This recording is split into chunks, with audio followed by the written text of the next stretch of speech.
When the French Grand Prix is good, you know you're having a good season. Wow. Hey guys, Sean here. Welcome to the F1 Word and some live reaction to the French Grand Prix. Came into this weekend fully expecting it to suck.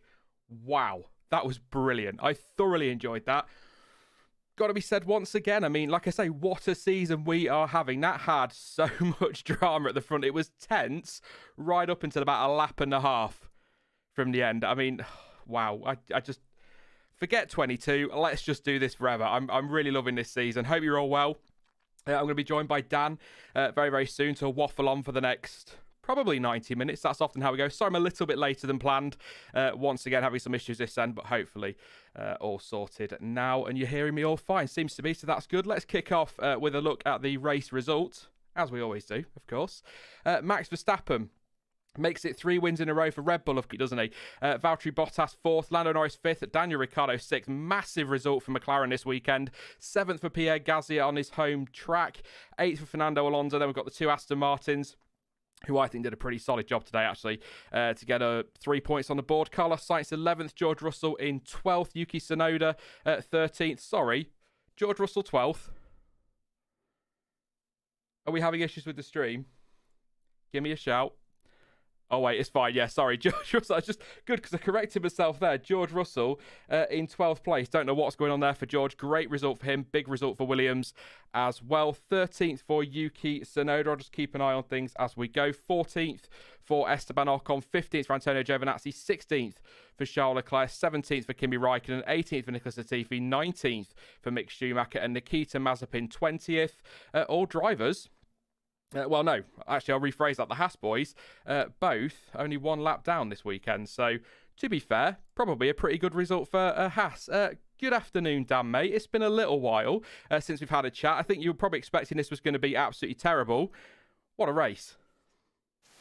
You're not wrong. I'm completely lost for words. It's been a little while, you're right. And after I missed Baku, I thought, oh, that's such a good race. I'm back on for France. What a boring race to be back.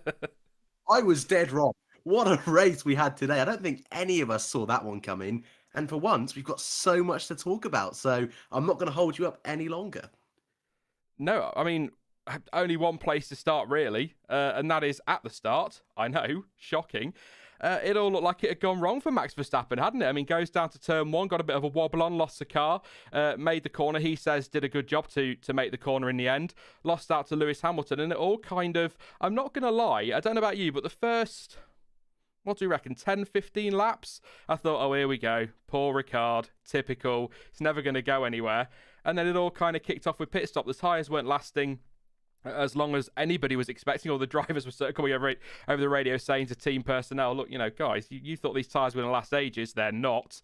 And it just all kicked off from there. So it is one of those races of strategy, really, but it's strategy that kind of, if you remember the Spanish Grand Prix, it's sort of the reverse of that in many ways. Red Bull pulling the trigger, going for the 2-stop, and Mercedes taking the chances of staying out, and it just didn't work for them today. But I'm so amazed coming into this weekend. I didn't expect a good French Grand Prix. I didn't expect Mercedes to lose. I thought Mercedes would have this weekend, Dan. I'm not going to lie. It is a Mercedes track, but maybe Christian Horner's right. If Red Bull can beat Mercedes here, they can beat them anywhere. Yeah, I think that's a more than fair statement. I mean, all the build up to this race was Red Bull. They were great yesterday in quali, but Mercedes, did you see that stat? Lewis Hamilton has led 105 of the 106 racing laps since 2018 here. So I thought, well, if Hamilton can get in front of him, maybe after the first stop, they're going to be gravy. It's going to be an easy victory. When he did it at turn 1, I thought, oh no, nothing against Hamilton, but I thought, surely that's the race done and dusted. You know, we found out before the race it was most likely going to be a 1-stop. So I thought strategy, that's not going to play any part whatsoever. Boring. I was wrong there. Boring. I just thought the same. And that first corner, what we're normally used to in France is most of the laps, 50 laps being just a procession. But maybe on lap 1, a bit of carnage. And we didn't get that, except Verstappen running wide. So I generally believed in those opening stages, we were in for the long haul on this one, and it was going to be a real snooze fest. But like you say, after those first 10 laps, even in those first 10 laps, we had a couple of overtakes with the McLaren starting to put signs that they may be moving forwards. But it just all came apart after there for most of the cars and gave us one of the best strategic races for a very long time. And in a circuit like this, which again, normally is a 1-stop, no complaints from me. Charles Edward Cheese is here. Nice and early. He's determined to get that ticker to count down, isn't he? Thank you so much, mate, for that incredible super chat. $500. I can't do much more than this other than just waffle and say thank you for that. But chat, everybody watching, you know what to do. $1 equals 1 like. Let's make sure this stream gets at least 500 likes. Not for me and Dan. We'll just take the dislikes as usual and the negative comments at the end. But yeah, 500 likes for Charles. Thank you so much, mate. You are so generous. That is incredible. Thank you as well to Felix, who said most impressive team this year, McLaren, and by far Red Bull, Ferrari at points as well. What do you think is throwing other teams off? Is it focusing on the future? I think it could be. We will talk about the future a little bit later because there's some interesting stuff that I want to potentially go over. And Raza, thank you very much as well, says, love it. Love to hear Perez working as a proper teammate, encouraging Max and letting him by. He really wants Red Bull to get that Constructors' Trophy. Got to say, Dan, they played a blinder today, didn't they? Did Red Bull with that strategy, leaving Perez out. I mean, the outlap from Max Verstappen, the undercut, obviously way more powerful than they were expecting, Mercedes, but the outlap from Verstappen, perfect to be able to make the jump, leaving Perez out long so he had fresher tyres towards the end so he could close down the Mercedes. It just all fell, like we say, at that first corner, it looked like it was all falling apart, and then come the end of the race, it just all worked perfectly for them. So great strategy from them.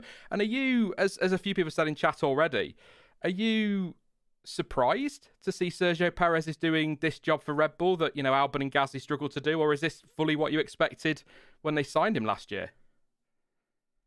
Ooh, I'm going to cop out straight away and say I still think it's too early to tell. Sorry about that. Feel free to moan at me in chat.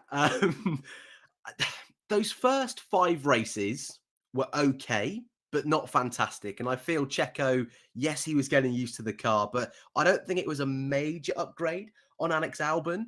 Then obviously he got his win last time out in Baku, which was brilliant.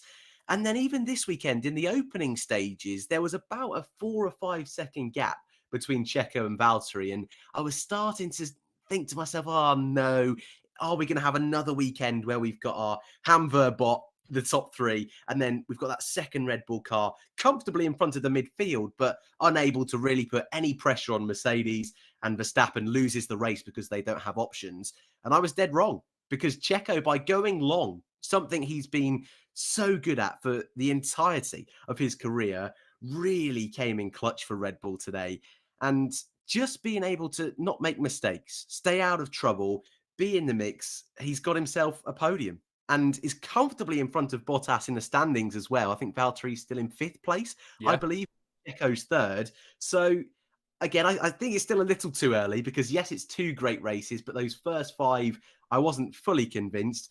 But nevertheless, if he can just continue this wave of momentum he started to be on now, Valtteri's going to have to really up his game. And I know today wasn't really his fault. And I think Mercedes did get caught napping on strategy more than once today. But still, Checo doing all the right things this weekend. And if he can just build on that slightly next time out, be a slight little bit closer in quali and in those early stages of the race, get used to the car a little bit quicker, then Red Bull have got a great pairing for the future. I see what you're saying about early doors, but do you not think he was doing a Perez special and just looking after those tyres so that he could push it a little bit longer so that he did have better tyres towards the end? That's how I read it. I didn't think he was, like, Perez, with all due respect to him, I wouldn't sit here and say he's on the pace of a Hamilton or of a Verstappen, and Bottas has been in that Mercedes since 2017, and this is only his, 7th race in that Red Bull, so maybe he's not going to be quite fully up to speed yet, but I didn't think he was that far off the pace based on the weekend. So I kind of read it as was sort of doing what Perez does, as my old saying seems to go, and looking after those tyres so that he gave Red Bull the opportunity to make that strategy call. Obviously aided by Red Bull's brilliant strategy today, which kind of screwed Mercedes over, but that's how I saw it. I don't know if you agree, Dan, or disagree. You can disagree if you like. Not this early on in the stream. Later on, I'm getting ready to disagree. No, I see where you come in, Thor. I think it's because at the time I was fully expecting a 1-stop. I had my negative hat on straight away. I was just so ready for a boring race. And when Checo wasn't quite there, I just assumed the pace wasn't there. So now you've pointed that out. I think you possibly could be right. But even still, I don't think at that stage of the race, Red Bull or anyone was expecting a 2-stop. No. Joseph just saying in chat as well that Perez said he was struggling with the wind in the first few laps as well. So I think I actually heard a little bit of that while I was setting the stream up. But yeah, I think Red Bull played the blind. Whichever way you look at it, whether Checo was saving tyres or not, they just played a blinder on strategy and it caught Mercedes out. And of course, at the end, Bottas no tyres left, Hamilton no tyres left, and Verstappen kind of breezed past them both. Good move on Bottas, kind of forced him into a mistake at turn 8, went in way too deep and got him on that run up to turn 10. Oh, it was so much fun to watch. And of course, got the move on Hamilton done as well. Nico Rosberg a little bit critical.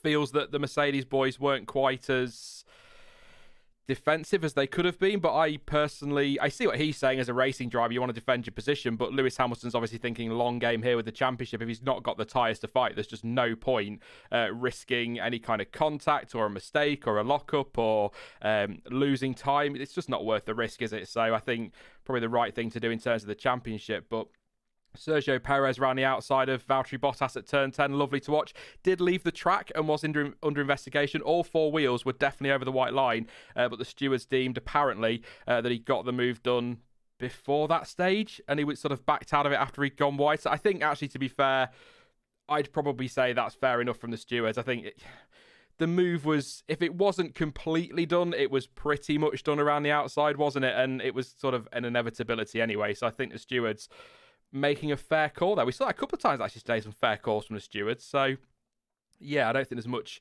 in that one, but just, it was all about tyres. And I know tyres bore people and people don't like strategy, but that's what made that race so intense. The good strategy from Red Bull, obviously Captain Hindsight again, Dan. You know what I'm like, Mercedes, that they should have at least, I remember, I think commentary said at one stage, do Mercedes bring in Hamilton, or do they split their strategy? If I'd have been in Mercedes' position, again, with hindsight, and I'm not, and this is probably why I'm not in Mercedes' position, I probably would have pitted Hamilton and left Bottas out, and just given Hamilton the best opportunity possible to fight Max Verstappen on some fresher tyres, even though it probably would have ended up with the same result. At least he would have had a fighting chance. But also, I suppose the way to put it is, if Bottas is on tyres that he's struggling on out front, running long, and not making that second stop, he could play a part later in the race, holding Verstappen up to allow Hamilton to close in. That's just me. That's just me when I'm sat here in my chair watching. I still think I sound like an old man when I say in my chair,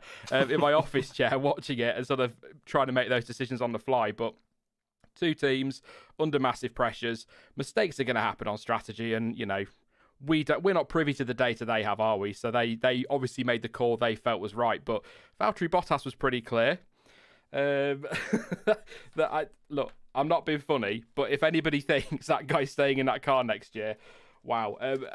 Maybe he is. Maybe he will. Maybe he'll turn this around. But he does not sound like a driver that is happy.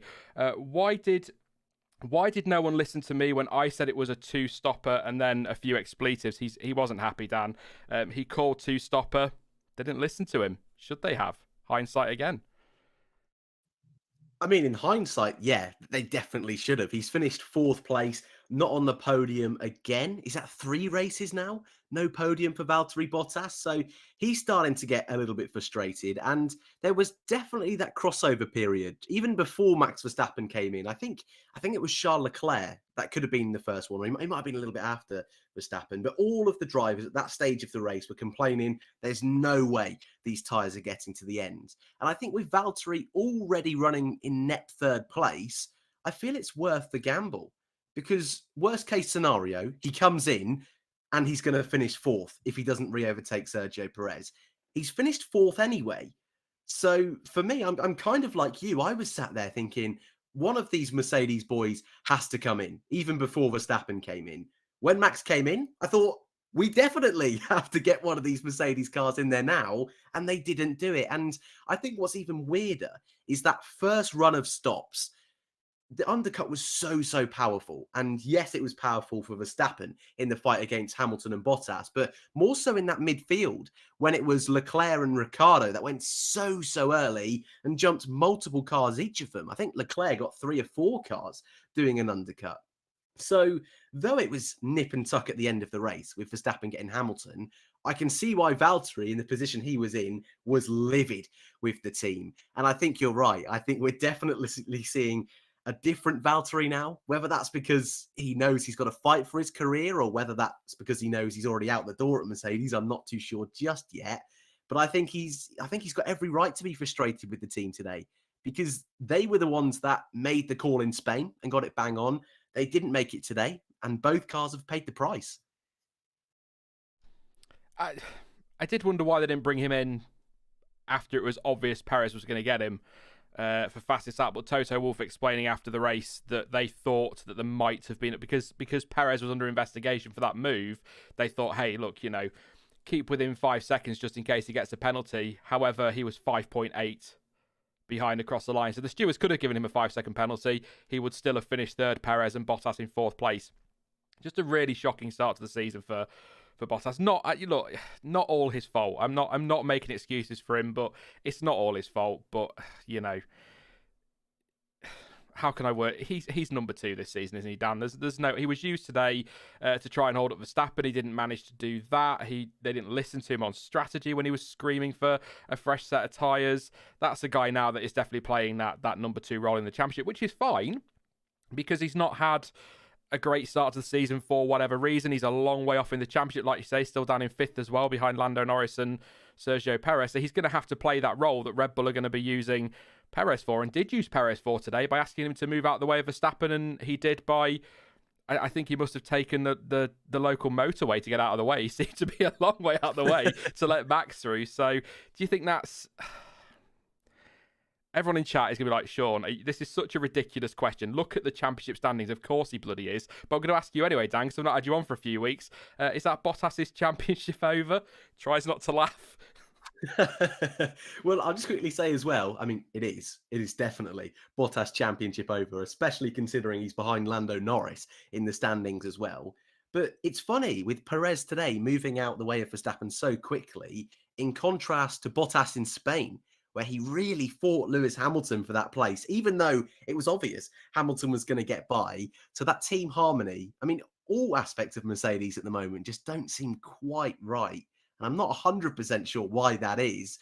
But yeah, poor Valtteri. I mean, so many years. We've got to about halfway through the season and gone, oh, maybe he could get back on Lewis. But already this year, he's so far behind. Mercedes may very well be focused on next year and the long-term future of the team. But yeah, for this season, I think already he's just so far behind Lewis. He's so far behind Max. And with Mercedes behind in the constructors as well, yeah, I think he's going to have to play second fiddle quite often this season. I mean, it's a 2-horse race, isn't it? And that's fine. I mean, it's more of a race than we've had. People talk about Ferrari in 17 and 18, but I don't even really consider those title fights. I know the early stages of the season were great, but they never really came to anything. This one feels like it's going all the way. But Mercedes is going to have to turn this around because Red Bull Ring next, that is a track that, again, races aren't won on paper, but on paper should very much suit the Red Bull. They like it there, but then Mercedes have also been strong there recently with Bottas and Hamilton winning the races at the 2 races there last year. But I don't know. Hamilton seemed quite happy with points today, but then said afterwards that, that the Red Bull has taken such a step and seems so quick in a straight line and at top speed. And the Red Bull Ring is very much a fast track. It's as simple as that, isn't it? There's 10 corners for crying out loud. So, yeah, maybe Silverstone next up before we look at a track that you'd maybe argue is Mercedes leans towards Mercedes' strengths, but then if that Red Bull's as quick as as Mercedes think it is, and as everyone seems to think it is, then actually maybe it won't be, because I don't know, it could just be the fact we are, for the first time in the turbo hybrid era, looking at Red Bull and going, they are the team to beat this season. So I'm loving it. I'm loving it, Dan. I know you are as well. I know you well enough to know that you're sat there loving every second of this. We all are. So, yeah, we got a good France. So there we go. Just as I always say to anyone who's new to the channel, this is a reaction, not a review. So if we miss anything, apologies. But we are just reacting off the cuff. We do try to get through everybody, and we're going to start that now with Lando Norris and Daniel Ricciardo. What a race from McLaren. Ted Kravitz comes on TV and says, what on earth are they doing with Norris's strategy? This is crazy. They're running him too long. He's in no man's land. Comes in, fresh set of tyres, cruises back through the field. I think he came out sort of 12th, 13th place or 14th. Cruised back through the field to P5. Absolutely brilliant. Daniel Ricciardo in P6. Some lovely scrapping between them. One where Norris wasn't overly thrilled with Ricciardo. He feels squeezing him, which forced Norris to take to the escape road. It was tight, but I think it was fair, if I'm being honest. But absolutely fantastic result for McLaren. A great weekend for them at a track that maybe they weren't so sure on coming into this weekend. They were a little bit not downbeat after qualifying, because they've been saying a lot recently that we can't let Saturdays get to us because we know points are handed out on a Sunday. But that's an incredible result, especially with Ferrari. Carlos Sainz 11th and Charles Leclerc 16th. Big result. Well, it was in those opening stages. I don't know about you, but It was the McLaren show for most of this Grand Prix. Yes, we had the fight at the front, which was excellent. But in that midfield, in those early stages, starting 8th and 10th, yes, like you just mentioned, we had that ding dong between the two McLarens. And then when Danny Rick kind of got into the groove of it, he started overtaking cars, got past Alonso, Gasly in the mix with the two Ferraris. Norris was following him. And that double move they did on Fernando Alonso with Ricciardo just past the chicane, and then Lando Norris down the inside of that ridiculously hard to pronounce corner name, so I won't do it. But you all know exactly which one I'm on about. Just bonkers. And that car yesterday in qualifying was fine. You know, Q3 is where they want to be. That's where they're aiming. They were probably slightly nervous of the alternate strategy of Vettel and Ocon, which never really came into play, funnily enough. But their race pace was just brilliant. Fourth, way out of contention for them. So fifth and sixth on a weekend like this is it's basically a 1-2. And when you just mentioned their fight is well and truly with Ferrari this year, and they had a stinker. No points. That's ridiculous. And yes, Ferrari had their own issues today, and that's been their big Achilles heel is tyre issues. And Carlos Sainz having a bit of a moment before we even got racing, didn't he? With that big lockup on the way to the grid, didn't help things. But McLaren, I don't really think they put a foot wrong today. I think by doing two different strategies for both their drivers, who both of them seem really confident. Danny Rick seemed to be the old Danny Rick, late on the brakes, making moves here, there, and everywhere on a track where normally you only do DRS passing. It was great to see. And after a few up and down weekends for the team, it's nice to see them on a race where we had no safety cars, no retirements. They can be that team that is well and truly the third best. There was some lovely fighting, wasn't there? Not just between the McLarens, but just in general with those two. I mean, Norris was kind of following Ricciardo at one point. Ricciardo made a really nice move at the inside of Alonso, and then Norris opportunistically just threw it up the inside of, I think, was turn 11 out of nowhere, which was brilliant to see. They were fighting amongst themselves, cruising through the field. I'm loving it. I love seeing McLaren doing well. It's a bit like Aldas said the other week that when Ferrari are winning, F1 feels right. And I kind of feel a little bit like that with McLaren because I grew up with Ferrari versus McLaren. So I'm loving this. Even if it is for third and fourth, I'm just enjoying watching them go toe-to-toe. Norris, I've got in my notes here, made a move on Gasly. Then Gasly went back past Norris. He went off the track. They were so close to contact. Brilliant moment on Sky Sports F1 earlier as the two of them stood at the Sky pad and argued over it. Really, really good. That was great. No penalty handed out there, I think probably because eventually Norris got back past Gasly and the FIA probably let it go, to be fair. Stewards seem a little bit more lenient this season, probably just enjoying the race and don't want to get involved. Probably just sat there going, I'm not interested. I'm watching Hamilton versus Verstappen. Ricciardo, outside of Alonso, turn 8. That I've just said that one, haven't I? So we've covered that one. And yeah, Ricciardo on Leclerc for P7, just overtaking. I know Paul Ricard is a track he can overtake on. We've seen some before, but wow, incredible. I'm just so chuffed to see them up there, but it was a disaster for Ferrari, wasn't it? There's no doubt about that. I mean, they looked good at one point. Leclerc, like you say, got in early, got the undercut done, was looking good for points, but I just think they pitted too soon because that then forced them, as they struggled on tyres, that then forced Leclerc onto a two-stopper, which left him down in 16th place. It just fell apart for them, didn't it? Yeah, I find it really hard with Ferrari this year because in qualifying trim, they look great. I mean, they've got 2 pole positions, but in the race, I don't know what it quite is. That car just doesn't seem quite able to look after the tyres quite as nicely as those other cars. And with tyre deg today, just all over the place for everyone, I think that hurt Ferrari even more. And I think what's even stranger, because you're right, in those early stages, they were in the mix with the two McLarens, the AlphaTauri of Gasly and Fernando Alonso. But what was strange is after that first stop, Leclerc was struggling even more and then did a 2-stop and has ended up in 16th place. You'd have thought, maybe it's just me, I don't know, but I'd have thought Leclerc comes in, second stop, lovely jubbly, let's go and attack. Let's go get that last point. Let's go get P10. And he's finished behind Giovinazzi, Ocon, Tsunoda, who started from the pit lane, Russell. I'm just really baffled by the pace today. And I know Leclerc was kind of stuck, wasn't he, behind Hamilton, and maybe didn't want to interfere with that and knew his race was done. But in a season where, like we just said, Ferrari and McLaren are so close and are going to be in an awesome battle all year long, they're going to be really disappointed with this one, because when you look at where they qualified, they should have scored at least 1 point, and to come away with nothing is going to really hurt them. Yeah, I mean, they came into the weekend saying they didn't think they were going to be strong, but then they qualified solidly, and they said in Baku they didn't think they would, and they took pole position, so really surprising. I've just taken a quick trip back to the 80s and 90s here. There's an ice cream van outside my house. I cannot tell you. Sorry, if it's not bacon, it's ice cream. I cannot tell you the last time I saw an ice cream van. Anyway, I might nip off next time you're talking, Dan, and go get a Magnum. Do you want anything? Hey, if you can deliver it and it's not melted, happy days. That'd be a miracle.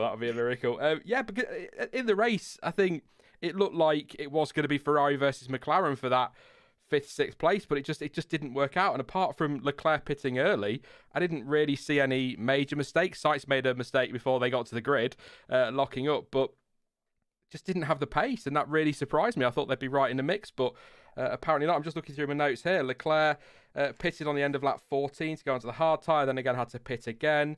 Nothing on Carlos Sainz, so just a really... It's not an anonymous day because they looked like they were going to be involved, but for some reason they ended up not being and they fell away. So we'll have a dig and see what people are... Kieran just saying in chat there, Ferrari eat their tyres like mad, which is probably the best way to put it. Just crazy, absolutely crazy. Pierre Gasly, home Grand Prix, 7th place today. I think he'll be happy with that. He seemed to be fairly content after the race. He said they were the 4th fastest behind McLaren, so that's about all AlphaTauri can expect to be. That's a good weekend for them, but he's just been fantastic this season. Obviously, I've already gone over that fight with Lando Norris. Double check I've not missed anything else. He got undercut by Ricciardo, of course, in their little fight. Absolutely, just he's kind of going to become my Perez now, Dan. That Perez in a Red Bull. I'm just going to sit here going, Gasly doing what Gasly tends to do. Just getting the result for AlphaTauri. And they do look good this season, but Yuki Tsunoda crashed out in qualifying, of course, damaged his gearbox. A few people talking in chat about twerking. I hate to do this to people who are not really interested in this at all, but was that a twerk? I would, that was a side-to-side wobble. I wouldn't necessarily consider that a twerk. But anyway, it was quite incredible to see the car move like that. Ended up starting from the pit lane after they had to do some repairs and change his gearbox and all of that. But actually not a bad recovery at all to be 13th today, Dan, for Yuki. A nice, quiet, steady race, some overtaking done, stayed out of trouble. He needed a race like that. Yeah, definitely. I'm looking forward to in the next couple of days seeing a few onboards of Yuki, because we've already seen this year when he's on it, he can make some lovely little overtakes. And on that timing board, there was always that Tsunoda name going up and up and up. Yes, he's not got points, but I think, like you say, in a race like today, where yesterday there was a fair bit of criticism, going out in Q1, been in it before you've even set a lap is certainly not ideal, especially when we had a similar story in Imola. But I think just keeping things clean, yes, it's pretty easy to do that in Paul Ricard, but no incidents, no mistakes. I didn't see any moments where he went wide or cut any corners. And we've even seen that this year, haven't we? With Yuki getting black and white flags. And to get a race like that under his belt, almost score points. And I know this is kind of a funny thing to say, but it was almost unlucky that every car finished. I mean, we're so used to 1 or 2 dropping out at one stage. So to finish P13, yes, it's not points. Yes, Gasly has done another great effort. I think AlphaTauri can be happy with that. And for Tsunoda, it's another learning process of starting from the pit lane, making overtakes on a track where you can't normally overtake. Yeah, I think a lot of positives to take away today from the AlphaTauri team. I'll just round out the top 10, then I'll do a couple of super chats that have come in. But yeah, I think, not that Yuki's been crashing at every race, but because of his mistake in qualifying, just having that clean race was something he really needed today. And I think he did all right. I don't think he's not going to be thrilled with 13th, but given that he started in the pit lane, I mean, he came through the field quite quickly, actually. I did put in my notes at one stage just because I thought it might be worth keeping an eye on. Stroll was 14th and Tsunoda was 16th by the end of lap 12. So I did wonder if they were going to come through and we'll talk about Stroll in a moment and really come through and pick up some massive points, but not quite today for Yuki. Fernando Alonso just seemed to be in the middle of everything. in that midfield today, Fernando Alonso. Fantastic to see him racing out there. Great scrap with Ricciardo, as I've already talked about. Great scrap with the McLarens in general. Was mugged off a little bit by Lando Norris, but just a solid drive for Fernando. Some good points on the board, and he seems to be getting a bit more comfortable. He said before this weekend that the French Grand Prix, because it was a more traditional track, it was a chance for him to start a new championship, and this is where he should be a bit more up to speed, and we definitely saw that this weekend. So 4 points on the board. He can't be disappointed with that. Esteban Ocon will be, though, down in 14th home Grand Prix. Really surprised, actually, Dan, by his lack of pace this weekend. I thought he kind of might turn up with his home Grand Prix in a car that seems to be getting better. Some updates on the car this weekend. A great start to the season. He might come in and score heavy today. Maybe be up there with Gasly and Alonso, but didn't really work out for him today. No, definitely not, which is strange because that alternate strategy, when you consider today ended up being a two-stop, you think starting on the hards would have been massively beneficial. And you saw with Seb Vettel, he started on the hards, went really long. He's come away with 2 points. And in that midfield group we've got with Aston, AlphaTauri and Alpine, I thought Ocon would have done the same. But he kind of stopped with that first group of cars and just never was really able to do anything. Got stuck behind Tsunoda, wasn't able to overtake George Russell. And like you know, he's been on such a good wave of form at the moment. I thought Ocon would be a real ones to watch today.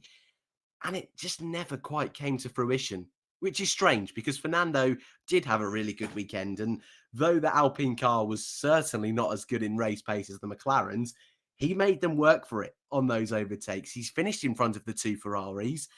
And I think Ocon, yes, he's got this big contract. And I know we've spoken in the past of some drivers, when they get that contract, gives them a bit of confidence. Others, it makes them settle down a little bit.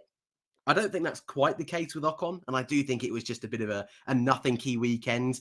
But I think we've seen enough this year to warrant that the Alpine car is good, and Ocon on his day can do some pretty awesome things with that team. So I'm not worried just yet, but certainly it is a disappointment considering yesterday I thought he was going to score some points. Someone in chat there just saying Alonso somehow had the same pace as Hamilton on the hards for the last quarter of the race. It's a good point, actually. I know that Hamilton was struggling on his tyres, but Hamilton's last lap was a 1:39.0. Alonso was a 1:39.4. So he was obviously feeling pretty racy today, was Fernando. It was just great to see him in the mix. Obviously gutted that Ocon couldn't be up there as well, but Alpine definitely seems to be a team that are improving. Also a team that are improving. Lovely little segue there. Aston Martin, and really specifically Sebastian Vettel, they played a really good strategy today, and it looked like they were maybe trying to go nice and long for the hope that there might be a safety car, because they were running 5th and 6th at one point. If there was a safety car, they could have been on for some even bigger points, but Sebastian Vettel seems in control of that car now, which is good. He seems to have got settled down. Lance Stroll, really disappointing qualifying, coming through to 10th place. Like I say, got through the field initially really quickly. I know only people say, oh, well, it was only Williams and Haas and da-da-da-da, but you still got to overtake them. One note on Sebastian Vettel, which was a nice moment, I think it's fair to say, round the outside of Fernando Alonso on lap 12 at turn 8. That was a lovely move. What's that? 6 world championships between them. Mad respect, obviously. Former championship rivals, of course, but it was so nice to see them fighting today. And that move by Seb was a really nice move as well. Like I say, Lance Stroll came through nicely. Are you surprised at how long it's taken? I say how long, it's taken 7 races, but he's had a couple of good races. But are you surprised that Seb didn't hop in that car straight away and find his feet in Bahrain, or did you fully expect it with the fact that, let's be honest, there was 3 days of testing and very little time to prepare for the season? Kind of just a blanket rule, I guess, is all of the drivers that swap teams this year, they struggled, didn't they, in those opening stages, opening few races. And I think for most of them, it really caught me by surprise. I think the only one that seemed to gel straight away was Carlos Sainz. But Danny Rick initially struggled, Sergio Perez initially struggled, and Sebastian Vettel initially struggled. What I would say, though, is like you said, that move today, madness, a great move from Seb. And I think now, maybe it was that 5th place in Monaco result. I'm not too sure. But the last couple of races, it seems like we kind of do have that old Sebastian Vettel back. I'm not necessarily meaning world championship winning Red Bull Sebastian Vettel, because he's in a midfield car. And judging someone's talent at the front compared to in the midfield with dirty air is so difficult to do. But I think what definitely is clear is that bit of confidence is there. And I don't think last year's Sebastian Vettel in that god-awful Ferrari would be even attempting overtakes like that. So that, first of all, is lovely to see. But the fact that Aston Martin had a difficult start to the year, but now just seem to do the most outrageous overcuts you have ever seen. And it just, every time I think, this is ridiculous. And then they got a 5th place in Monaco. They did it again in Baku. And I thought, oh, come on, guys. It worked last time. It's not going to work again. And he gets a P2. They do it again today, and they've got both cars in the points. So fair play to them. It's working really well for them. I think we can both agree it's not like they've got the best car in the midfield this year. They're well and truly in that fight between Alpine and AlphaTauri, which isn't where they want to be. But perhaps that leaves the door open for a little bit more progression for next year's car a little bit earlier. I don't know, but it's great to see that that team is starting to gel a little bit more now. And Seb seems happy, which is what we all want to see. Joseph says confidence in the team. Jamie says like the good old days. And a good point here, actually, from Rain says, nice recovery drive from Gasly after the undercut. Yes, he was undercut. Solidly, wasn't he? At one point, so he did recover quite nicely. But yeah, I mean, Stroll, he'd have taken 10th this morning, wouldn't he, from 19th on the grid? No doubt about that. Definitely. So I think a really good recovery drive. He finished on a soft tyre, actually, according to the official graphic. I must have missed that somewhere, but, you know, he was another one actually as quick as Lewis Hamilton in the closing stages. I know the tyres had gone off, but still good to see for Lance Stroll. Just a great, 3 points for Aston. Shaky start to the season. They've kind of brought themselves back into play, but I think the field, as you can see in the championship table there, has kind of been split into several groups now. We've got Red Bull and Mercedes, then we've got McLaren and Ferrari, then we've got AlphaTauri, Aston Martin and Alpine, then possibly Alfa Romeo on their own again in 8th place, bless them, and then of course Haas versus Williams at the back. But just, yeah, I'm really pleased to see Aston turn it around. I was a little bit concerned they were going to have one of those seasons that they might need to just write off after the early days, because that car was really struggling, but updates seem to have helped. And what's nice as well is that, and I know it's only, 9th and 10th, but if you're in the midfield, that's what you're fighting for, points, and that's points on the board. But what is really nice is that they were good at Monaco, they were good at Baku, 2 street circuits. They come to Paul Ricard, a more traditional track, and they're still in that fight. So, yeah, but I agree on the strategy. They've done some bizarre things, haven't they, of late? Sort of like, what are they doing? And then you get to the end of the race and they've got a good result. Like Norris in his strategy, at one point it looked like they'd just thrown it away. McLaren, he finishes 5th. So, yeah, what do we know? I suppose is the point, Dan. What are we doing? Criticising these strategists. They know what they're doing. Thank you to Feeling again, who says Perez has been a better number 2 than Albon thus far. He has been better in quali and gives options in the race. Will his success convince Red Bull to give their youth drivers more experience before promotion? I.e. Yuki 1 more year in F2. Good point. And Raza says F1 will be more enjoyable if it becomes a team contest first and driver contest second. Seeing both team cars work together to help the team get a result is more enjoyable to me. Red Bull, McLaren, etc. I could kind of club those two together in a way and just say that if Perez is up there, as we're seeing, giving Red Bull options in strategy, Dan, it's creating exciting races, because Red Bull split things today really nicely. 2 stops for Verstappen, get him in a little bit earlier, run Perez longer, and they've got 1st and 3rd today. So at the moment, I would say, and I'm aware we've only had 7 races, so somebody can come and have a go at me in however many races left there are time and say, you fool, you fell for it again. But I'd argue, in terms of the Constructors' Championship at the moment, Red Bull looking strongest for it. The drivers is going to go down to the wire. Yeah, I think you're right. Drivers, that's going to be a complete toss of the coin all season long. And again, today, the fact that Mercedes didn't win in France shows that every single race we show up to this year, we're going to have no clue who's going to win, which is lovely. But in the Constructors, Checo's really going to be a huge part of this. And I hate being nasty to Alex Albon, because he is a lovely boy and he's done great things this weekend in DTM.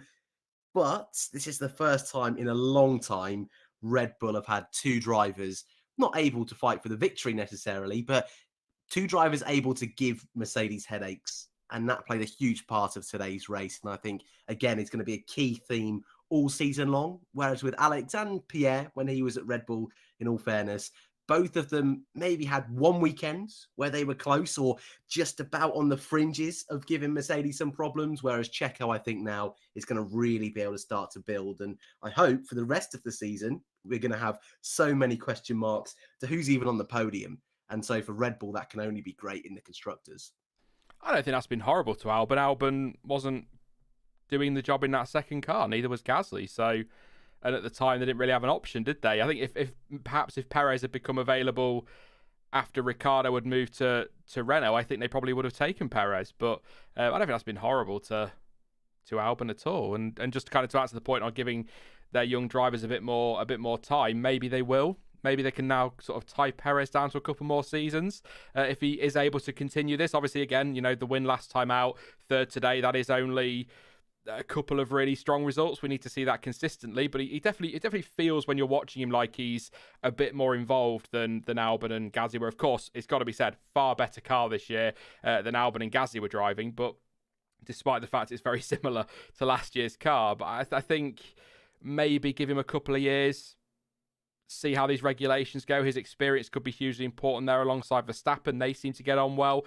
And then in a couple of years' time, if they think Gasly's worth another shot, give him another go. He's got 2 years left on his deal, according to Helmut Marko. If Tsunoda manages to find some really strong form, maybe he could get that step up. They don't need to rush through Liam Lawson and people like that. So Yuri Vips, for example. So yeah, I think that's a good point.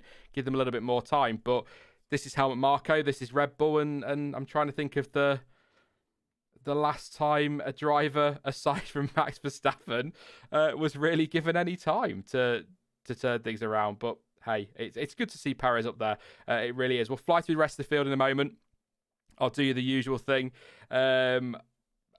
As I tend to do, my YouTube a bit. If you are new to the channel, please do subscribe. Massively appreciated. Welcome.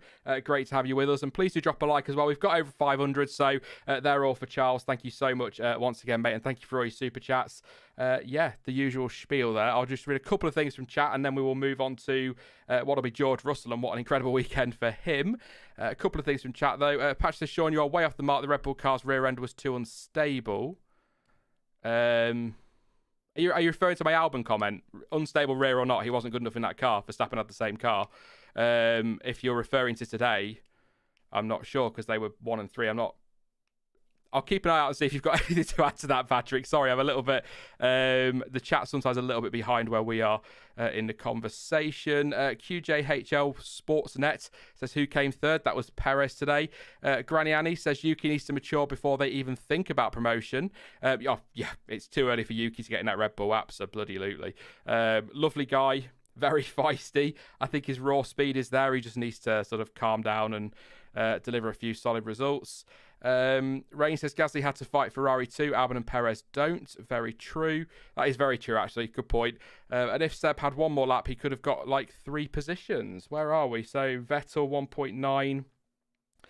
Yeah, he was 1.9 behind Alonso. 37.6 for him on the final lap. 39.4 for Alonso. 39.1 for Gasly. That's a good shout. He could have been... maybe, yeah. He could have ended up 6th today with maybe... I reckon he'd have wanted 5 laps maybe, do we reckon? 1.9 seconds, get the gap down to Alonso, was nearly 2 seconds a lap quicker, so that's 1 lap. Then you got to pass him. Then you got to catch Gasly, which is another second, so you got to pass him as well. It's probably 3 or 4 laps, and then maybe a shot at Ricciardo at the end. Good shout, yeah. Obviously, that strategy, as we say, Dan, working really well for Aston Martin. George Russell. How did he end up 12th? 0 DNFs.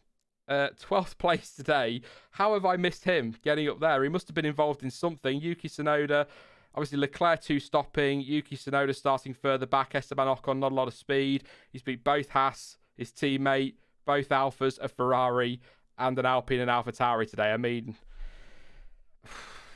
tell me, Dan, how did he get there? I don't know. There's nothing in my nose.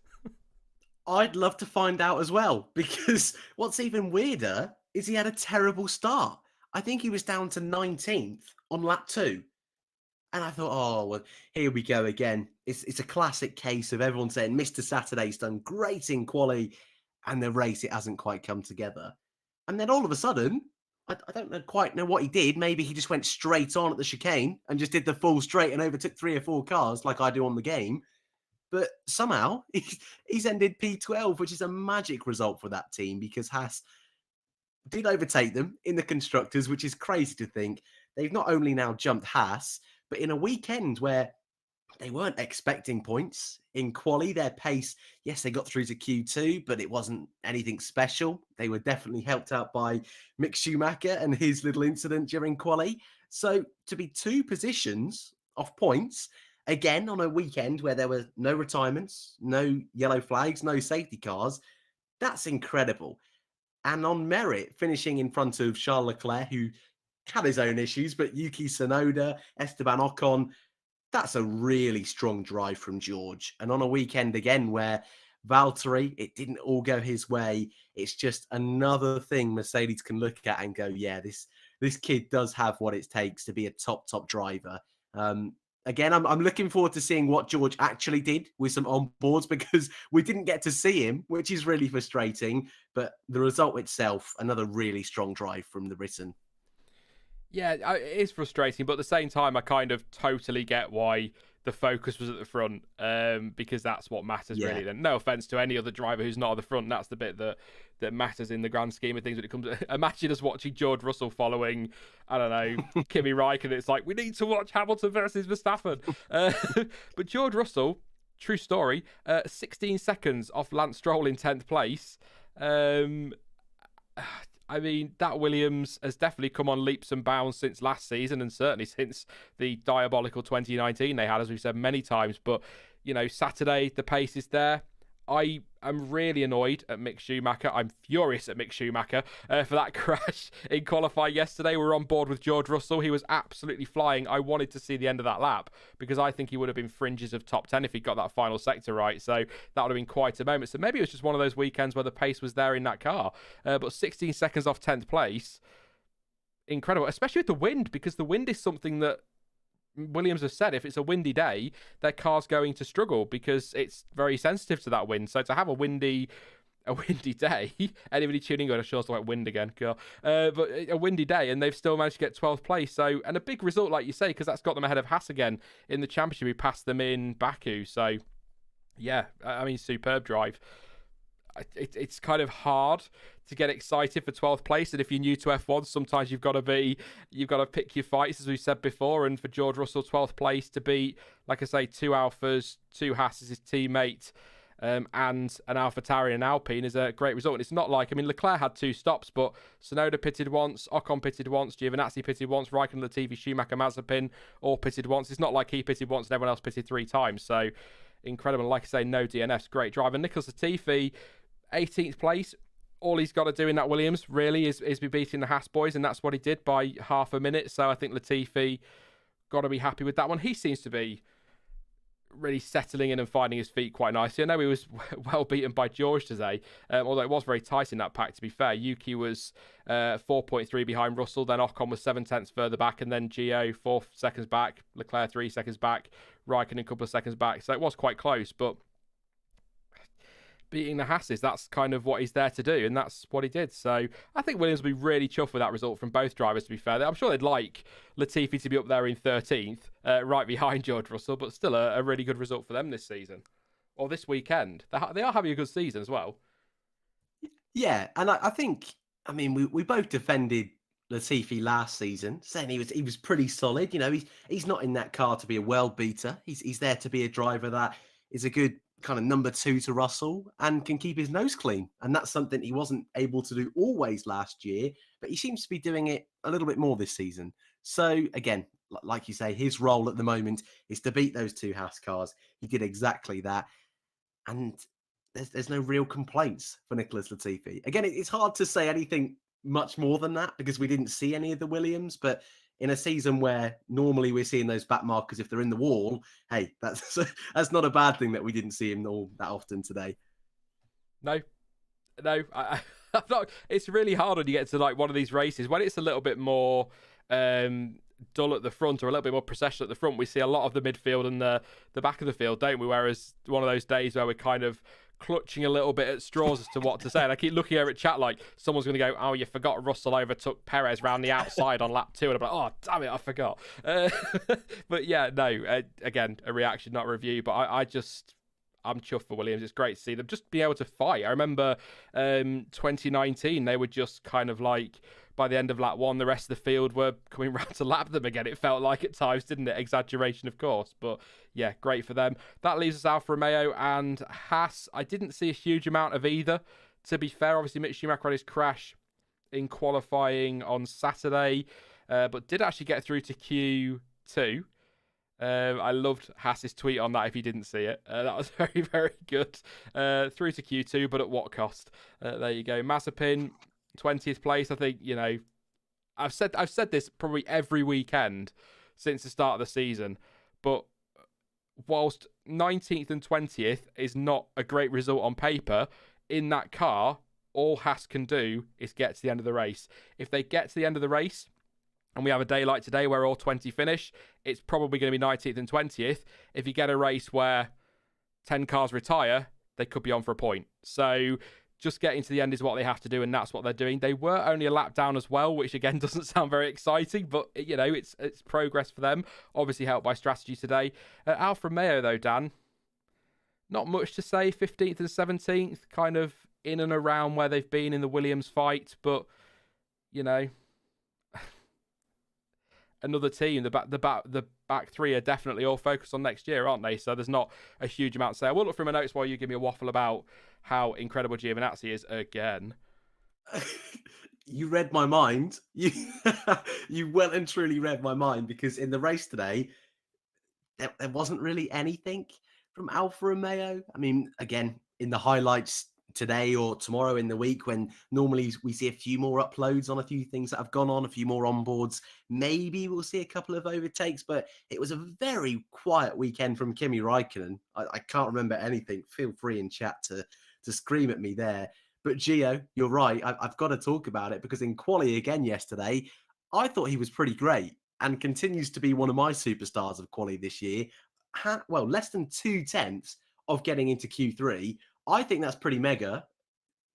Maybe it's just me. I don't know. Mega, definitely mega. It was definitely mega, Dan. Mega, mega, really mega. Thank you for overtaking me on the megas there, but I'll try and get mega a few more times. But in the race, just a bit of nothing. And it's disappointing for them, because they've been on a good little run. Points in the last 2 races, I believe. One for Gio, one for Räikkönen. But yeah, like you say, not an eventful day really for the Alfa Romeo team. And also for Haas, just want to quickly mention before we move on, we did have that ding-dong really early on between Mazepin and Schumacher, and Mazepin forced him wide. I think it turned 3 or 4, which was a little cheeky from Mazepin. And we didn't see Schumacher get back past. But it's nice to see they're racing hard. But I'm sure Gunther probably wasn't too happy with those two getting that close to each other. Yeah, like I say, they need to be finishing the races. Things like that aren't going to help, are they, if they come together? There's definitely, I know this. It's such a crofty line, this one. I'm sorry to use it because it's such a cliche, but there isn't much love lost between them two, is there? They don't. You can sort of get it. I think Mick Schumacher not happy with what happened in Baku, and then there's the thing today, which is, I can imagine the briefing is going to be a bit tense, but hey, they finished the race. That's the only way to. The positive to take from it, I suppose, the way I'm going to say it. But do start having a think of your questions, by the way, chat. Don't put them in the chat yet, though, because I'm about to driver of the day, and I'll never see those questions again when I do it. But yes, let's hop on to driver of the day, and then we'll do some Q&A and bits like that. So, official driver of the day was Max Verstappen. One surname, chat. Who are you giving driver of the day to today? Dan, I'll come to you first because you're the only one here. Who's your driver of the day, mate? Quite a tough one, I think, today. Yeah, a bit tougher than some of the last few ones, which is great for France. My gut feeling says Daniel Ricciardo. That's who I would have voted for, because at the end was perhaps a little bit quiet, and finishing behind his teammate isn't ideal. But starting P10, finishing P6, I really felt like we had that honey badger, last of the late breakers, Daniel Ricciardo today. And he was on fire in that phase of the race. So many overtakes all over the track, here, there, everywhere. Loved it. So yeah, Daniel Ricciardo edges it for me. Interesting. some good drives today. Like we say, Russell, I think he deserves a nod. I think Ricciardo does. I think Norris does as well, to pull off a strategy that looks so terrible. It obviously wasn't a terrible strategy, but that's how it felt at the time. I think he deserves that for coming through and his overtakes and his battling as well. But see, this is tough for me because I don't often agree with the driver of the day poll. In fact, I rarely agree. I think I'm going to lean towards Max Verstappen. I'm not Dutch, so it's not the bias there. I just think, the rough start, the good outlap, the way he plays strategy, the way he soaked up the pressure from Hamilton, who was quicker at just after the pit stops, the way he managed to keep him behind, the speed he was carrying on those fresh tyres to be able to close the gap, to get past Bottas and Hamilton to take the win with a lap to go or a lap and a half to go. I think I'd be tempted to say him, but also it kind of then gives a little bit of driver of the day to the strategist because it was, again, a blinder from Red Bull. So I think I am going to say Verstappen, but I keep looking at Norris there in 5th and Russell in 12th and even Perez in 3rd. It's tough, but you could even argue, if you wanted to, and this is the beauty of F1 YouTube, you've got to cover your ass from time to time. You could even argue that Lewis Hamilton, because he managed to have some good pace to sort of prolong his lead, if you like, while Verstappen was closing him down. But there you go. And there'll be those that want me to say Mazepin as well. So there we go, Mazepin too. But I think because he finished. There you go. Anyway, Rusty Gusty says Verstappen. Chris has gone with Norris. Thomas says Vettel. Remco says Verstappen. Jazz says Mazepin, driver of the day. Simplus says Stroll. Yeah, I think that's fair. Simpius, sorry. I think that's fair to say Stroll to come through to 10th place. It's a good shout. A few people say Mega. Corolla says Verstappen. Andrew says Russell. A Cringe Lord says Verstappen. Verstappen for Keira. Let's scroll down a little bit further. Rain says Russell. Vasco says Russell. Lewis says Norris. Nuke Ducum says Perez. Raz says Hamilton. Sandeep's gone with Norris. Really good mix in here today, actually. Stefan says Verstappen. I'm sat tapping on my desk, sorry. Harry says Norris. DJ Wizzle says Alonso. I think that's a good shout. He was racy today, which is good to see. Code Creator says Stroll. Lawrence says Verstappen. Michael's gone with Max. Tramus has gone with Ricardo. Felix says Ricardo. Lando for Kieran. Escape MCP says Rosberg for trying to start a fight. Did you catch that at the end, Dad? He was feeling a bit feisty today. Essentially sort of said to Christian Horner afterwards, what are you going to do about the Mercedes front wing? And it just ended in a bit of a little bit of to and fro, a funny to and fro between Toto and Christian Horner. But he seemed like he just wanted somebody to have a scrap at the end. Did Nico Rosberg definitely? Couple more. Prison Mike says Stroll. Joshua says Verstappen or Norris, and one more. Let's see if we've got a serious one that isn't absolutely crackers. Another one there. Another couple saying Alonso. Noodle Dougal, we'll go with that one, saying Alonso as well. I think Alonso's a fair shout. He was nice and racy today, wasn't he? So yes, please do put your questions in the chat. We will cover that one. We'll try and do a few today. We've got a few minutes to get through some. Thank you again to everyone who's got the likes in. 500 for Charles Edward Cheese and 109 for me and Dan. Are we splitting them evenly, Dan, or do you want one extra? Oh, thanks, mate. You can have the dislikes because you usually say something to annoy somebody. Usually me, to be fair. But yeah. Just quickly, the chassis swap thing. Mercedes have dismissed it. I've got to mention it because it was a big talking point of the weekend because Sky were determined to push it. They came out and said it's nonsense. Lewis Hamilton said it after qualifying yesterday. I think looking at the race result, Dan, we can put that one to bed straight away.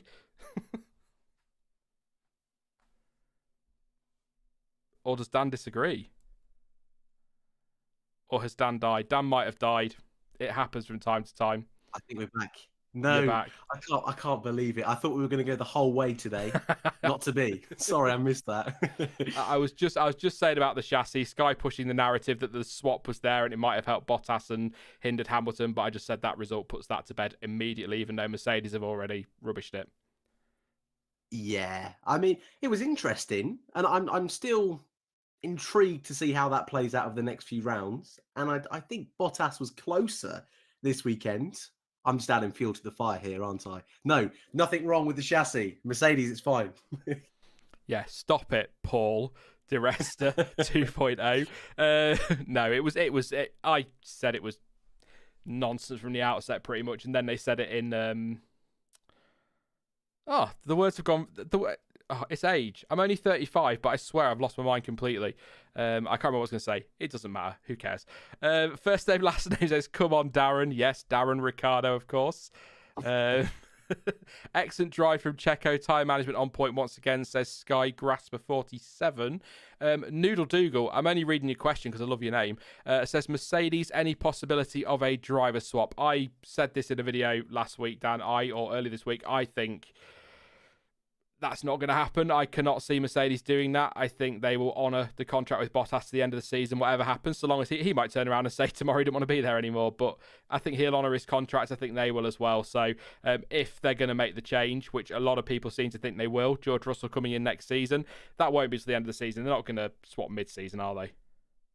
No, I think that would be a very silly thing to do, because even today, very easily, Mercedes could have got the strategy bang on.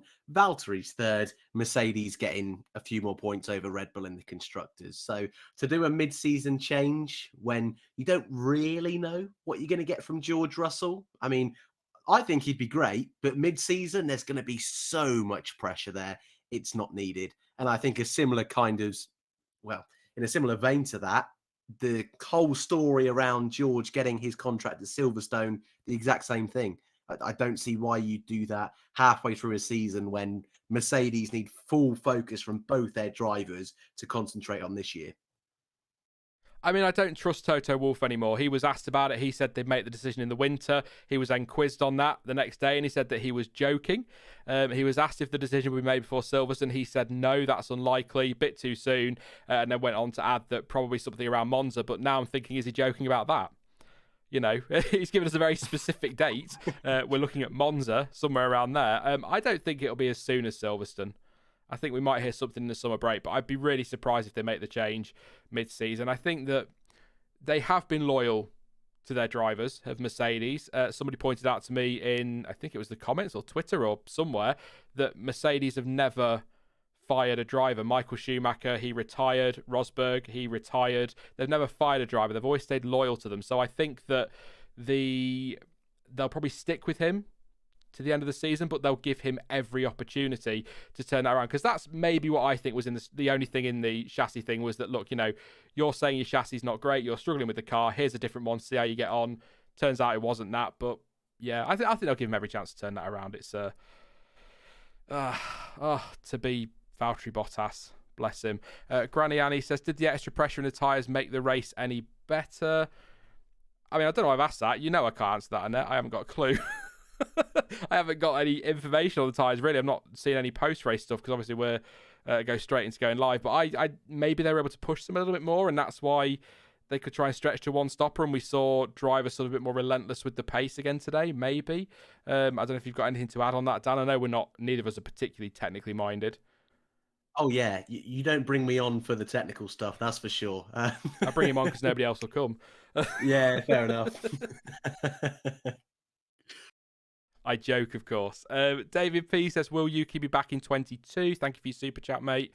I think so. I know I answered on Stuart's predictions that Red Bull would stick with their lineups, and I answered the question wrong because I didn't read it properly again. But as it turns out, I think they probably will stick with Gasly and Yuki, give Yuki another year. No real rush is there to move anybody through at the moment, with Perez seemingly getting on top of that car. And I think they'll keep Perez and well, they will definitely keep Verstappen for next year. They already have. But yeah, I think Yuki will stay for 22. Oh, I think Yuki will stay. I'm just still not quite convinced about Gasly just got a 2-year deal, according to Helmut.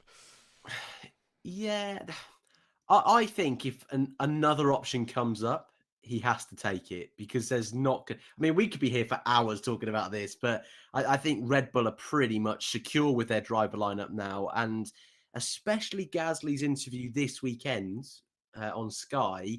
It seems like Red Bull just are not interested in having him back. So I think even if a space open at Williams for next year, I think he might be tempted by that. I don't know, because AlphaTauri is not a bad place to be. I'm just not convinced Red Bull want him there long term, as good as he is.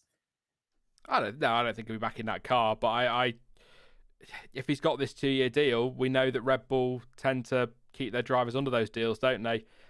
He's still a Red Bull driver, but I think the Williams thing's a good shout. I think if they keep making progress, if Russell moves on to Mercedes, maybe he could get that opportunity, but I think he'll stay for next year with Yuki as well, and then maybe Williams if they make the strides forward, because I think if I were an F1 driver, I'm not by a long way, but if I were an F1 driver, I would want to see Williams start to make strides forward before I committed to that, because it would, at the moment, leaving AlphaTauri for Williams would be quite a step down in terms of performance, and we don't know, there's no guarantees for 22.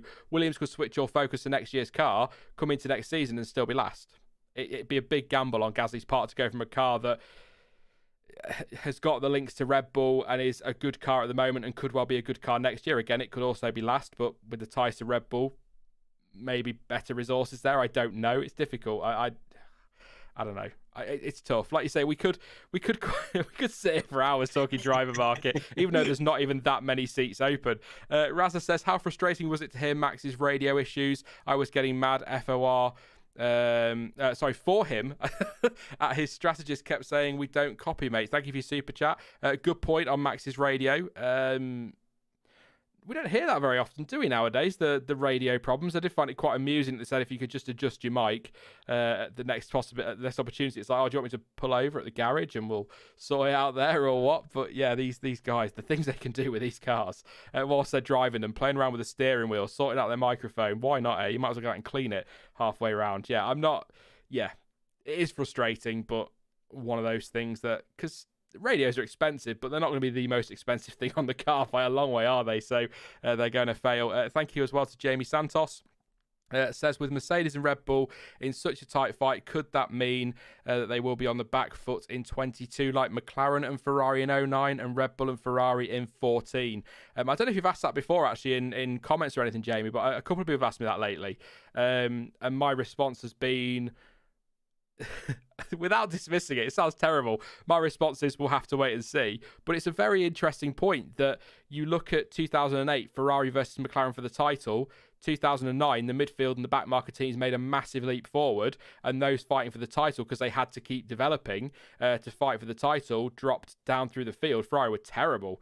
So McLaren early days in 2009, but Ferrari really struggled. And then we saw the same in 2014, as Jamie says there. So do you think that could be a hindrance at all, Dan? Or do you think maybe these teams have learned from it in the past, and someone like Red Bull, Mercedes maybe might just think, well, we'll leave the cars as they are, keep fighting, and then still focus on next year? It's got to be a tough decision to make. Do you fight for the title, or do you focus on next year?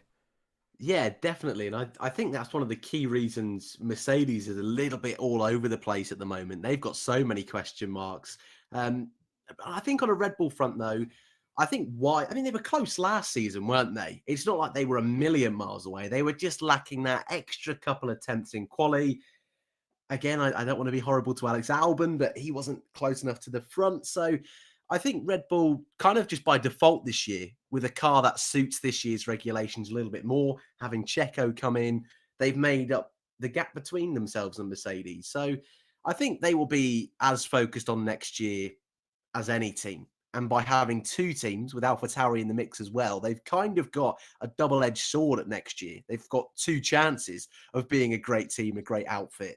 So I'm not worried. Yes, there's a chance. Like in 2009, they could suddenly just drop down, or in that case, they went up, didn't they? And even in 2014, we had teams like Williams come out of nowhere. They were awful in the build-up from 2010 through to 2013. Yes, they got that win with Maldonado, but take that away, they were dreadful during that time period. And then they got a pole position with Felipe Massa in Austria that year. So I'm keeping my fingers and toes well and truly crossed that next season is going to be a massive shake-up. And yeah, that could mean Red Bull or Mercedes drop down. But in modern Formula One, the amount of resource that these guys are putting into these teams, I wouldn't be too worried that they're suddenly just going to drop off the face of the earth and be a backmarker. I don't see that happening. Jorge and Annette want to know what's going on with the Gorilla Trophy. As far I don't know for sure. I can only go off what was said in comms and that. I think it's an artist, a French artist, has designed sort of the stuff around the track, like the bears and things that we saw in the pit lane, and that's why the trophy is to do with that. But it's certainly unique. It's great. Max seemed to find it quite amusing on the podium. It's better than that fruit bowl that Jenson Button got for his first win, isn't it? I mean, well, it's better than the default Heineken one we get. Oh, that's true. Yeah. Oh no, default copy and paste. I'd have one. I mean, you know, I'd love to be an F1 race winner for starters. I'd take any trophy, but I don't know. I don't know what to say. Something to do with artists. I don't know. I think it looks better as it is now than the one that they had in 2018 where it was in the French flag. That really looked quite garish. But hey, something different. Something different, definitely. Yes, Annette, basically. So some weird arty shit. Yes, absolutely.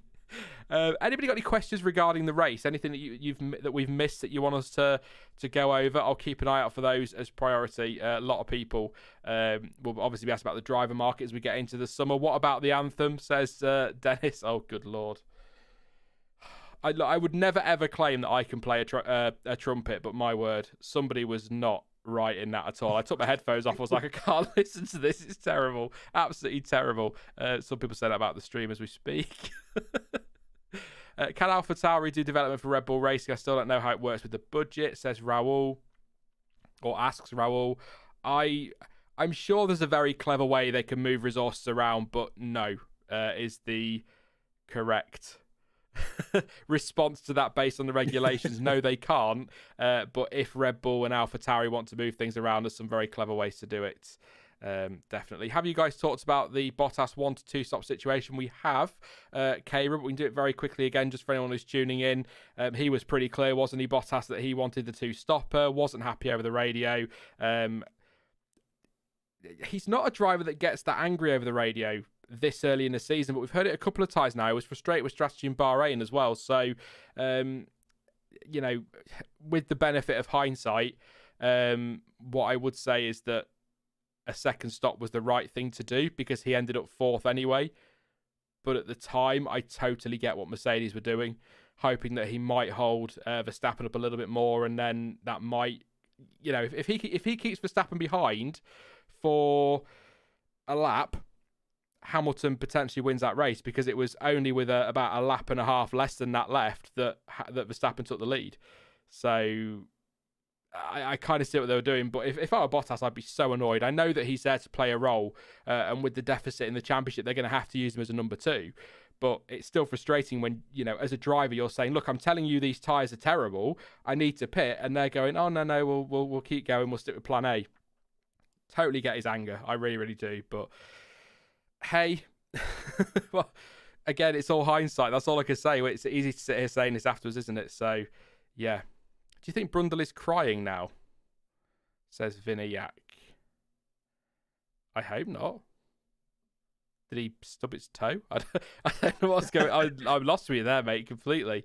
I don't think so. Yes, Dat Cat, though, says, what was that smoke in the pit lane at the finish? I assumed somebody had just locked up into the final corner, but I did see a lot of smoke in the pit lane afterwards. So if anybody knows anything on that, please do let me know. Why didn't Bottas pit for fastest lap? The team explained it afterwards. Toto Wolff explained it afterwards that because they thought that, or because Perez was under investigation, there was a chance he would get a 5-second penalty. They wanted to sort of keep Valtteri out just in case they then inherited the podium again after the race. Unfortunately, Bottas was 5.8 behind anyway, so a penalty wouldn't have made any difference. Could Perez have got second, few more laps? Says Type R. What do you reckon, Dan? Do you reckon he's only 5.9 behind Hamilton? Was, what's that, 2.4 seconds quicker on the last lap? Not for me.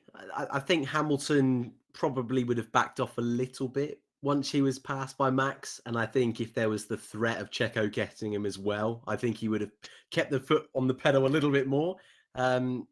It's possible because Checo, we know how good he is at looking after his tyres, and certainly was on a bit of a charge at the end, but not quite for me. I think Lewis would have still finished P2. First name, last name says why for what? I assume you mean the Perez investigation. It's because when he made the move around the outside of Bottas, he sort of left the track on the outside of turn 10, all four wheels over the white line, but the stewards decided he had and deemed that he had got that move done before, so no penalty was given. But just to clear that one up and clear that up as well for Son 28 2. With Red Bull winning at France, which was previously one of Merck's top 3-4 tracks, are we at risk of Verstappen wrapping up the season with a couple of races to go, despite best efforts from Lewis, says Elliott. First things first, way too early to be worrying about that, but it's a fair point. This is a track that should have suited Mercedes, as we said earlier, Dan, and Red Bull have turned up and took pole? Yes, he did. He took pole and won the race, so 1-3 as well. I mean, I don't think we're at risk of it getting wrapped up too early, but you know, if it got wrapped up with a couple of races to go, it's still more of a title fight than we've seen either way, isn't it, over the last few years? So, yeah, a little bit soon to be worrying about that. And I think Mercedes will come back stronger as the season goes on. There'll be less development, of course. I was talking post-stream with Aldas the other day about this, how you look at the seasons just gone. Lewis Hamilton's second half of the year, sort of Hungary onwards or after the summer break, just has been going on these incredible runs because Mercedes have been developing the cars a kind of a bit more than they will do this year. So it's going to be fascinating to see if he does carry on that trend of having a really strong second half to the season. But what do you reckon, Dan? Do you reckon this could be wrapped up early if Verstappen and Red Bull can do this on a Mercedes track? I'm not going to be baited into saying something stupid here. We tried. Yeah, I see what you're doing there, Elliot. It's possible, but I'm hanging fire a little bit just because Mercedes, if they had their head screwed on a little bit more today, could have won. That they were in control of this race for a long period. They could have won in Baku if it wasn't for their silly brake magic, but Monaco was a disaster. And Baku was a disaster for Valtteri as well. So I'm kind of thinking over these next few rounds, Mercedes have got to get a couple of wins in there. Even if it's Valtteri, even if Lewis is just winning it over Max, I think, yes, we've had 3 Red Bull wins in a row, but I don't think this is a Mercedes out of contention. I think they will be in it for the long haul, and Mercedes are the masters of consistency. They've had a few races where they haven't been consistent, but I think they will get that back. And they are the team that know how to win, that not know only how to win races and poles, but more importantly, win championships. And I think in the long run, that's really going to help them. Yes, Red Bull have done it before, but it's been a long time. It's the first time Verstappen and Perez have been in this championship fight for drivers and constructors. So yeah, I'm not going to be baited into saying anything stupid, but I think Mercedes will be in it for the long haul. I agree with Annette. Too close to call. So anybody who's sort of thinking about later in the season, forget that for now. Looking at you, Elliot. I did the finger eye thing there. Anyway, I think I need a camera. But just looking at you, Elliot, forget the end of the season, sit back, relax, and enjoy this season because it is going to be potentially so good. It's a great start. Whatever happens from here on in, it's been a fantastic opening 7 races, hasn't it? So, yeah, definitely. Hypothetically, you have to put £1,000 on it. Who wins the Drivers' World Championship? Feel it? What did I just say? Thank you for your super chat, mate. If I had to put money on it now, I'd still say Hamilton. I think winning 7 championships, that experience, Mercedes aren't going to disappear, like Dan said. I'll say Hamilton, but that's mainly because I think Dan might disagree. And if he does, I might change my answer. I always hate to say this, but I agree with you, mate. I do agree with you. That experience, I know, I'm sorry. That experience, 7 world championships. He's had worse starts to the season than this. And again, even today, he could have won. Monaco was dreadful for their car. Baku was a rare mistake. And actually, Imola as well was an uncharacteristic mistake from Hamilton. But those 2 mistakes, it wouldn't surprise me if they were the only mistakes we saw this season. And so I think we've learned a lot over these last few years, especially in the hybrid era. But the main thing is never discount Lewis Hamilton. Yeah, I'll go Verstappen then. If Dan's Go going to on, back agree with me, yourself I ain't up. having that. I Come ain't on. having that. And let's just don't forget to hit the like, guys. We're going for a record. I don't know what the record is, Annette. You'll have to let me know. But yeah, please do drop a like. Always appreciate it. We got the 500 we need for Charles. That's the most important thing. Thank you for all your super chats tonight as well, by the way. Take a couple more and then we'll wrap it up for today. Can you discuss the threat that Ferrari did in 18 and distinguish it in 21? Red Bull trying to take the throne away from Mercedes. From Gid Chris. I mean, Ferrari were in the mix in 18 and 17 as well, weren't they, early doors? And it was kind of similar to this in a way because it was ebbing and flowing each race weekend, wasn't it? We had Vettel got off to great starts, then Hamilton came back, and then Vettel and Ferrari came back into it. And it was really, certainly, 17, 18, they looked like it was going to go down to the wire. You just sort of got to summer break-ish, and you'd be sort of thinking, right, this is a fight. This is our first fight to the wire. And then Ferrari it all kind of went wrong for them. Vettel spinning, the spark problems in Japan. I'm just thinking of examples off the top of my head, and it all just fell apart from them.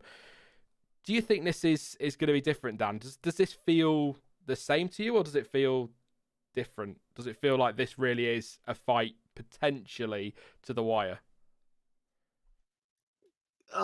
It's difficult because we know the outcome. And I vividly remember, I mention this quite a bit, so please shut me up if you want. But that very first stream I did in the summer break of 2018, I came on and Vettel was leading the standings. He then won in Spa. And we had a big, long conversation about how surely this is Vettel's championship to lose. And then he didn't win a race for the rest of the season. And so 7 races in 2018, yeah, I was probably thinking Ferrari are going to be in this for the long haul. So I think right now it's similar, and very easily Mercedes, with all of their strength, all of their knowledge and experience, could run away with it in that second half of the season. You were mentioning earlier how Lewis just becomes a different animal in the second half of the year. If we see a similar thing, and if Red Bull do have their struggles, and what we have seen, not yet this season, but in years gone by, Red Bull's, oh my, I forgot the word. Engineering, parts blowing up. Oh my God, what's the word? Oh my God. Save me, Sean. I'll be honest, I was looking at the chat. I've forgotten what you just said, that last part. Oh my God. When the car blows up, I can't think what the word is. I've completely gone brain dead. When the car blows up, it blows up. Reliability. There you go. Reliability. Jesus Christ. Thank you, chat. Good Someone Lord. got a timer on that one. That was, about 60 seconds of your life you won't get back? You're welcome. Drop a like on stream. Yeah, Red Bull's reliability so far this year has been pretty good.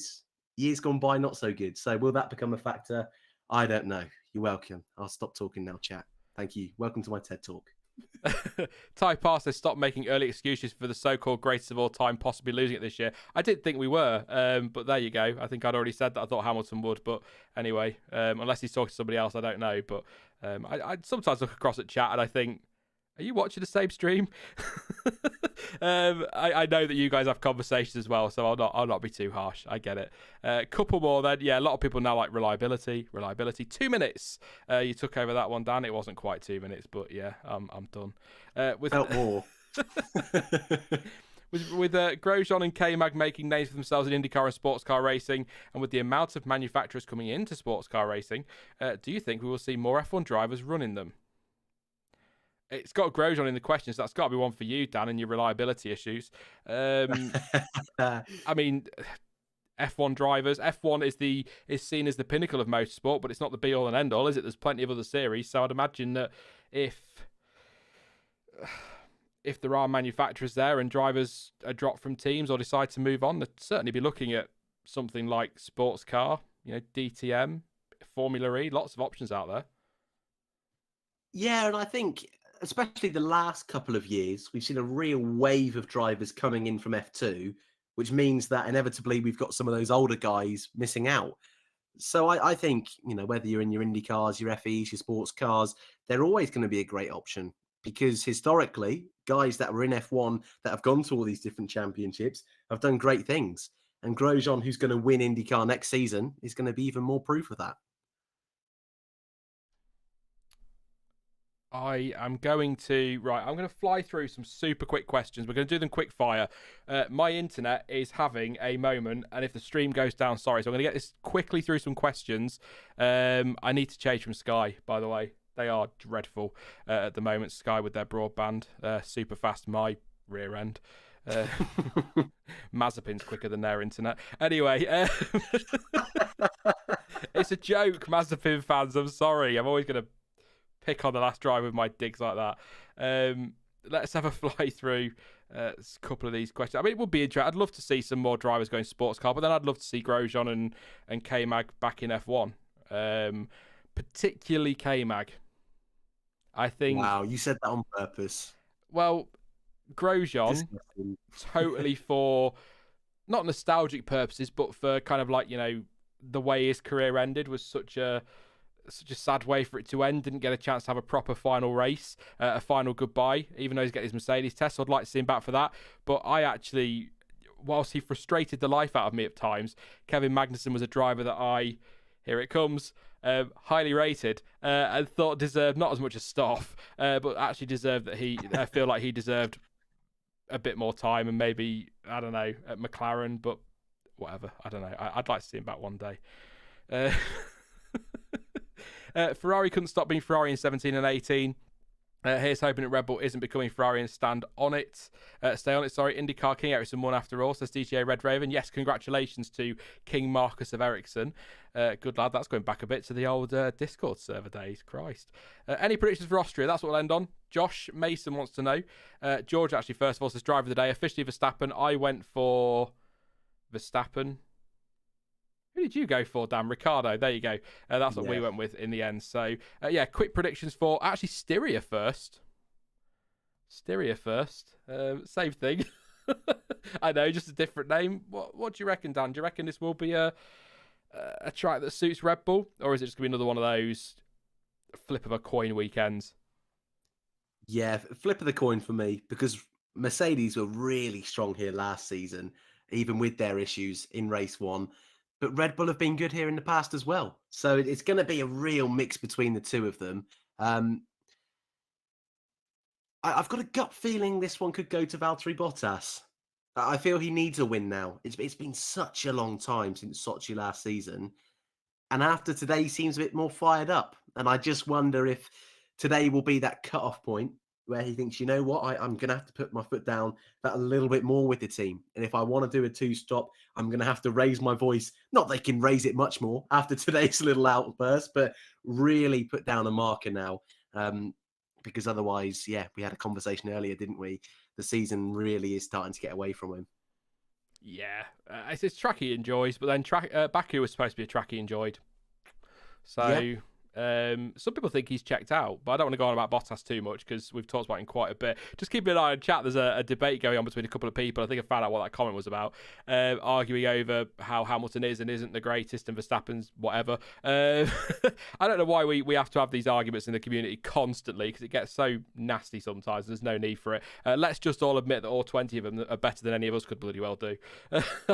So, well, apart from maybe, who am I picking on? Who should I pick on? Quick, pick a name. Giovinazzi. Oh, terrible Giovinazzi. He's not at all. He's a lovely guy. Yes. We'll wrap it up there, Dan, because I want to get away from chat quickly because there's arguments going on and it scares me when they do that one. K-Mag up to 4th, apparently. Just have a quick check through. Do you think Albon will get any FP1 sessions, Dan, super quickly from Thato? No, I don't. Oh, Callum Ilot's in for Austria and Kubit's in for Styria, isn't he? So that'll be nice for them. Good to see Isla out there. We'll wrap it up. We're going to leave it there. Anyway, thank you very much, Dan. I keep looking at the chat like, getting interesting. Thank you to everyone who messaged today. Thank you, Dan, for coming on, mate. It's been a pleasure. And I can't even remember if you're going to be back for Austria or not. I've forgotten what we said. I do listen, I promise. Getting older, mate. Older. I didn't say old. Older. So I just forget things all the time. But at least I don't forget the word reliability. That's something. Yeah, I knew that one was coming. I knew that was coming. Fingers crossed I should be back. No F2 for a little while. But I just can't believe what a race we had today. Paul Ricard. Absolute banger. What a season we're going to have. Thanks for having me, mate. And fingers crossed next one is just as good. Just before you go, if I'd have said to you a week ago that you'd be saying the words Paul Ricard, what a banger, how hard would you have laughed? Well, look, I'm the guy that defends Abu Dhabi. Oh, so yeah. I'd have probably And thought it was me Suzuka. being stupid again. Yeah, exactly. You brave man. I'm going now. Don't bring that one up. All right, mate. Thank you so much. And I'm sure I'll talk to you soon. There's a word in there somewhere. See you later. Thank you to Dan. Thank you to you guys as well for tuning in. A pleasure as always to chill out after the race with you for a bit of reaction. Bit more structured than the last one we did, but still good to just sit and waffle with you all now. Bad news and good news for you before I disappear. The bad news is there will not be a post-France podcast for those that enjoy it. Unfortunately, I've got to go for my first jab tomorrow, straight in my arm, which I'm very excited about. I can't tell you. Anyway, and I've got some other stuff to sort out on Tuesday, so no post-race podcast. We might do a stream on Wednesday, but that depends on a couple of other things as well. But if not, I will definitely be back with the preview for the Styrian Grand Prix, the usual race weekend content as well. 2 more races super quickly to come as well. 3 in a row. Loving this season. Fantastic. Thank you once again to Charles Edward Cheese for your incredible contribution. Thank you as well. I'm not going to call you all out, but thank you to everybody who's dropped a super chat as well. Always massively appreciated. And thank you for your likes. Please do drop another one before you disappear. 766 so far. So let's see if we can get that to 800 before this stream ends. And don't forget to subscribe as well if you are new. Like I say, lots of content coming up over the rest of the season. I can't quite believe how close we're getting to the summer break already. But anyway, and also, how good was it to see fans in the grandstands again at Paul Ricard this weekend? It feels like we're getting back to some sort of normality. And Martin Brundle on the grid as well. Feels like the good old days. Don't forget you can follow me over on social media. Links for all of those are in the description down below. But as ever, thank you for watching. I've been Sean. This has been the F1 Word. And until next time, goodbye.